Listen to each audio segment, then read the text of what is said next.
వి agree sir, పేరెంట్స్కి time ఉండదు, వాళ్ళు వర్క్ చేస్తారు.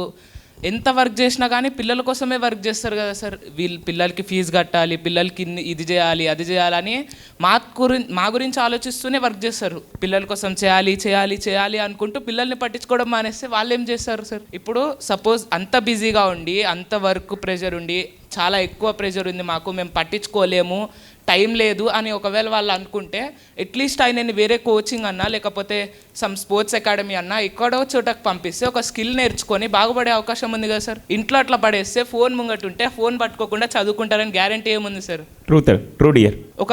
ఒకవేళ బయటకు స్పోర్ట్స్కి కానీ ఎక్కడికో పంపిస్తే స్కూల్ లాగానే అక్కడికి కూడా వెళ్ళి అక్కడ కూడా మంచిగా పర్ఫామ్ చేస్తే వాళ్ళకి ఆ హ్యాపీనెస్ ఉంటుంది, వచ్చి వాళ్ళకి చెప్పుకుంటారు, ఉంటుంది సార్. అదే ఇప్పుడు ఇంట్లో పడేసి వీళ్ళు వర్క్ చేసుకుంటూ పేరెంట్స్ ఫోన్ ఉంది కదా చూసుకో, ఏం చేస్తావు, ఇలాంటి మాటలు వస్తే వాళ్ళ వైపు అసలు ఎంత నెగిటివ్ ఇంపాక్ట్ పడుతుంది అంటే వాళ్ళు ఇంకా మా పేరెంట్స్ ఎట్లాగో పట్టించుకోరు, ఏం చేసినా పట్టించుకోరు, నా లైఫ్ నేనే చూసుకోవాలి అని అంటే నెక్స్ట్ వాళ్ళ పేరెంట్స్ మాట్లాడినా కానీ వీళ్ళకి చిరాకు వచ్చేస్తుంటుంది స్టూడెంట్స్కి.